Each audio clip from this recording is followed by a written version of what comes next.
오늘 우리 성도님들과 함께 말씀을 나눌 제목은 하나님 앞에서 기억나는 사람입니다.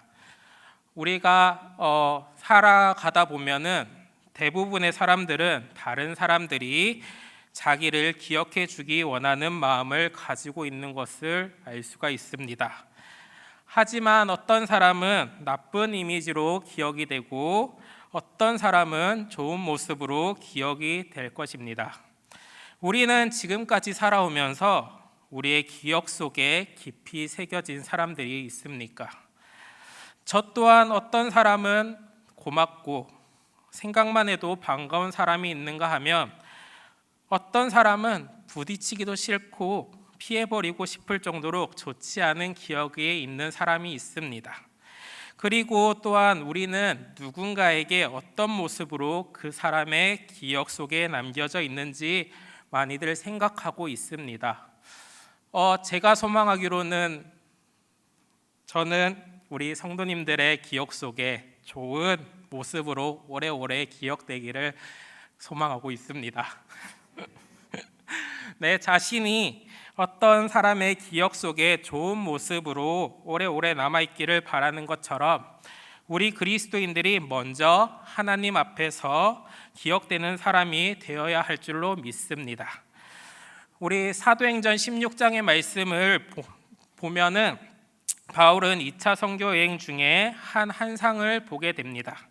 환상 중에는 마게도니아에 사람이 나타나서 건너와서 우리를 도우라 하는 환상의 모습을 보게 됩니다. 이후에 바울 선교팀은 이 환상을 성령이 주시는 것임을 확신하게 되었습니다. 그래서 아시아의 선교를 위한 선교 일정을 바꿔서 유럽으로 향해서 떠나게 되었습니다. 그리고 마게도니아의 첫 성인 빌립보 교회를 개척한 이후에 사도행전 17장을 보면 3주간의 데살로니가에 머물러서 복음을 전하게 되었는데 이 빌립보 교회를 이어서 바울이 개척한 두 번째 교회가 바로 오늘 본문 말씀에 나온 데살로니가 교회입니다. 이 교회에 바울 일행이 복음을 전하자 많은 헬라인들과 기부인들이 바울과 실라를 따르는 모습들이 나타납니다. 그러나 이 모습들을 보기 싫은 유대인들이 큰 소동을 일으켜서 바울 선교팀은 밤에 철수해야 되는 상황이 발생하였습니다. 그 이후에 바울은 도망치듯 성도들을 남겨두고 빠져나왔던 이 데살로니가 교회에 대한 소식들이 늘 언제나 궁금했을 것입니다. 데살로니가에 빠져나온 이후에 여러 지역을 걸쳐서 이 고린도 지역에 머무르고 있을 때 늘 궁금해하던 데살로니가 교회 성도들의 소식을 데살로니가에 있던 디모데가 통해서 전해 듣게 되었습니다. 그들의 핍박 가운데서도 주변 지역의 성도들이 본이 될 만큼 그들의 믿음이 성숙해졌다는 소식을 전해 듣게 됩니다. 사실 그들은 바울로부터 교육을 받은 기간은 3주밖에 되지 않은 짧은 기간이었고 갓 태어난 교회였음에도 이 핍박을 견뎌내고 마게도니아와 아가야 지역의 믿음의 본이 될 정도의 신앙이 성장했던 것은 정말로 놀라운 일들이었을 것입니다. 그래서 바울은 고린도에 머무르고 있을 때 그들에게 이 편지를 쓰고 있었는데 데살로니가 전서는 신약 성경 중에 갈라디아서와 함께 가장 먼저 기록된 문서이자 바울의 편지 중에 가장 먼저 쓴 편지입니다. 바울은 오늘 본문에서 인사와 함께 데살로니가 성도들에게 향한 자신의 마음을 표현하고 있는데 2절과 3절에 나타나 있습니다. 우리가 너희 모두로 말미암아 항상 하나님께 감사하며 기도할 때 너희를 기억함은 너희의 믿음의 역사와 사랑의 수고와 우리 주 예수 그리스도에 대한 소망의 인내를 우리 하나님 아버지 앞에서 끊임없이 기억함이니라고 기록하고 있습니다. 데살로니가의 성도들은 바울이 기도할 때마다 하나님 앞에서 끊임없이 기억나는 성도들이었을 것입니다. 바울은 데살로니가 교회의 성도들에게 기억하 하면서 특히 세 가지를 기억해야 한다고 하고 있습니다. 믿음의 역사와 사랑의 수고와 소망의 인내를 기억하고 항상 하나님께 감사했다고 말하고 있습니다. 마찬가지로 하나님께 기억되어야 하는 그리스도의 삶에는 이 세 가지가 나타내야 될 것입니다. 첫 번째로는 하나님께 쉬지 않고 기억되는 사람은 믿음의 역사가 있는 사람일 것입니다. 믿음의 역사라는 말은 믿음 때문에 나타나는 행동을 말하고 있는데, 그리스도인들에게 이 믿음의 행동이 어떤 힘이 있는 것이냐라고 생각할 수가 있겠습니다. 믿음의 역사는 여러 가지로 나타나고 있습니다. 제 소굴이었던 마음이 하나님의 나라로 변화하는 역사가 일어나고, 불평과 싸움이 가득하던 마음이 감사와 평안으로도 바뀌기도 합니다. 우리에게 이러한 믿음이 있기 때문에 어려운 시간이 찾아오면 그 어려움을 이겨낼 힘을 얻기도 하고, 시험이 왔을 때 그 시험을 감당할 지혜도 얻을 수 있기 때문입니다. 강도의 소굴과 같은 마음이 있을지라도 이 믿음의 역사가 함께할 때는 우리의 마음은 성령이 거하시는 성전, 곧 하나님의 성전이 되는 것입니다.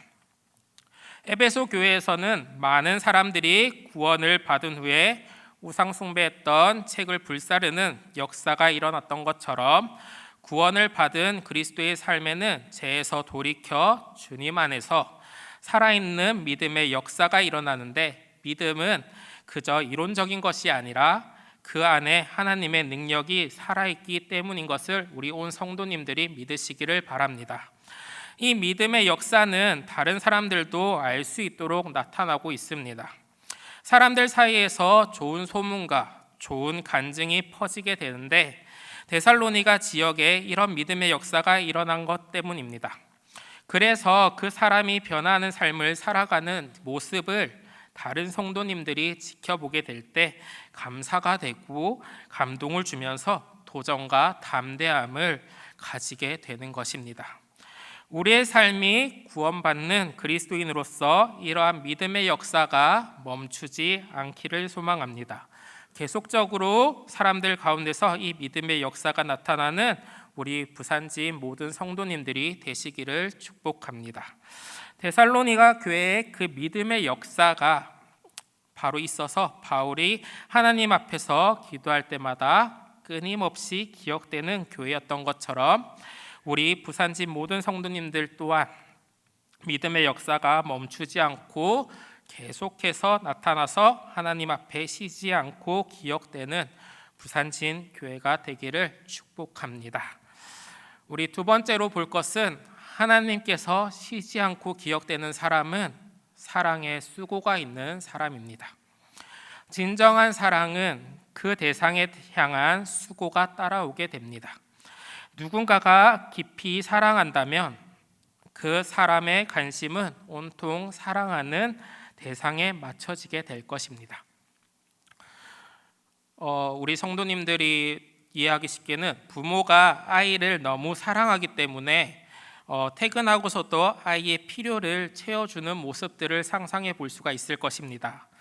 아이가 자동차를 만약에 좋아하게 된다면 퇴근 후에 피곤한 몸을 이끌고 공원에 나가서 아이가 계속 볼 수 있도록 1시간이고 2시간이고 도로에 벤치에 앉아서 지나가는 자동차를 구경시켜 주실 겁니다. 모든 차의 종류를 다 알고 있어야 될 것입니다. 덕분에 그 차량에 대해서 종류에 섭렵할 수 있을 정도의 지식을 얻게 될 거고, 그 아이가 만족할 수 있을 정도로 그 자동차에 대해서 많이 설명해 줄 수 있을 것입니다. 또한 야외로 놀러 갈 때면 열심히 휴대폰으로 우리 아이들의 사진도 찍으실 것입니다. 지금 조카나 아이들이 있는 집안들의 휴대폰을 열어보시면 90% 이상이 아이들의 사진일 것입니다. 왜냐하면 그 아이가 너무 사랑스럽기 때문입니다. 이런 사랑의 수고가 기쁨이 되고 오히려 즐거움이 되는 것일 줄 우리 성도님들이 믿으시기를 바랍니다. 하나님도 우리를 위한 그러한 수고를 아끼지 않으시는 분이라는 것도 믿으시길 바랍니다. 우리 또한 하나님을 진심으로 사랑한다면 교회를 사랑하고 성도님들을 사랑하게 될 것을 우리는 믿으시길 바랍니다. 사랑에는 수고하는 행동이 따라오고 사랑은 수고가 있어야 사랑이라고 할 수 있을 것입니다. 사랑은 정이나 말로 하는 것이 아니라 행동이고 헌신이고 희생인 것입니다. 즉 표현하지 않는 것은 사랑이라고 할 수가 없을 것입니다. 요한일서 3장 18절에서 19절의 말씀을 보면 자녀들아 우리가 말과 혀로만 사랑하지 말고 오직 행함과 진실함으로 하자. 이로써 우리가 진리에 속한 줄 알고 또 우리 마음을 주 앞에 굳세게 하리로다 라고 적혀져 있습니다. 데살로니가의 교회의 성도들은 병든 자와 굶주린 자들을 위해서 사랑으로 자선을 행했던 교회입니다. 그들은 그것으로 자신들 안에 있는 복음을 표현하고 있었던 것입니다.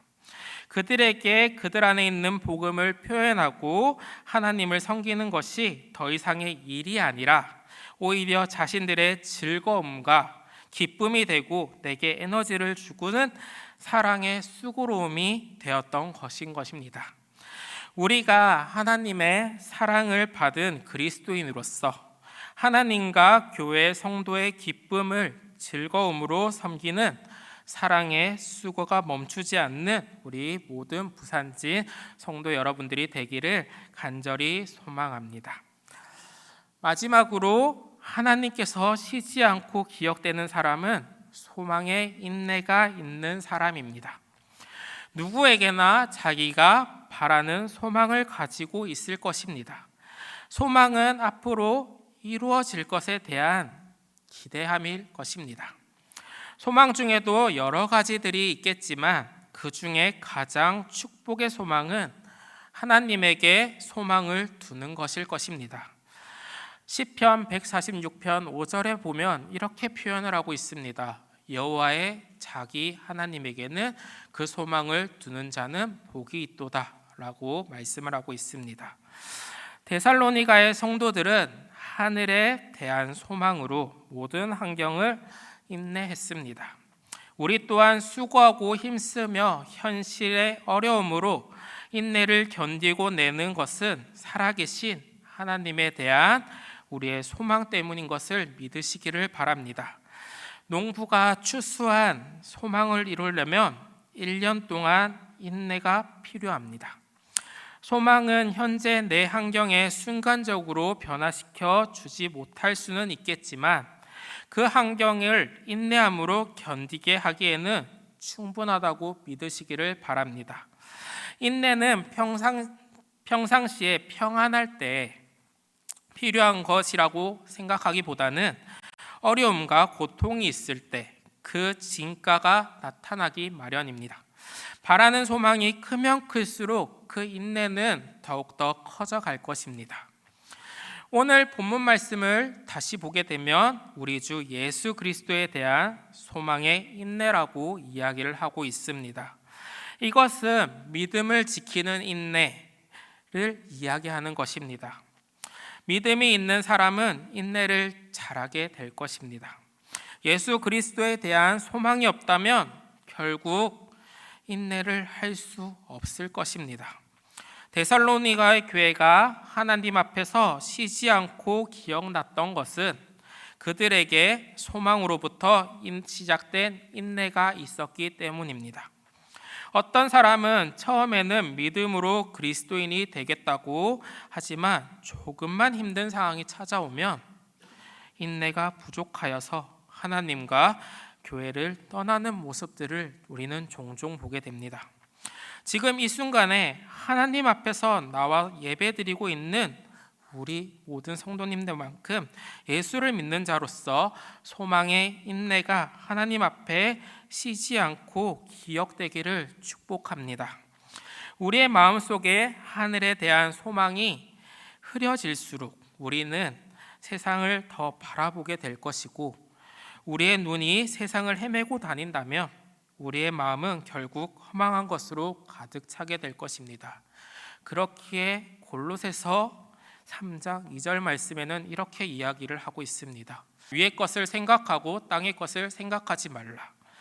믿음의 역사와 사랑의 수고 그리고 주님에 대한 소망으로 인한 인내가 데살로니가의 성도들에게 나타난 것처럼 우리의 삶에서도 멈추지 않고 계속해서 나타나야 될 것입니다. 우리가 바울이 데살로니가 교회 가운데 나타났던 이러한 모습들을 다시 한 번 더 생각하면서 바울이 그들을 기억하고 하나님께 감사했던 것처럼 성령님께서도 우리의 모습을 보시고 우리를 향해 항상 웃으시는 우리의 삶이 되기를 우리 주의 이름으로 축복합니다.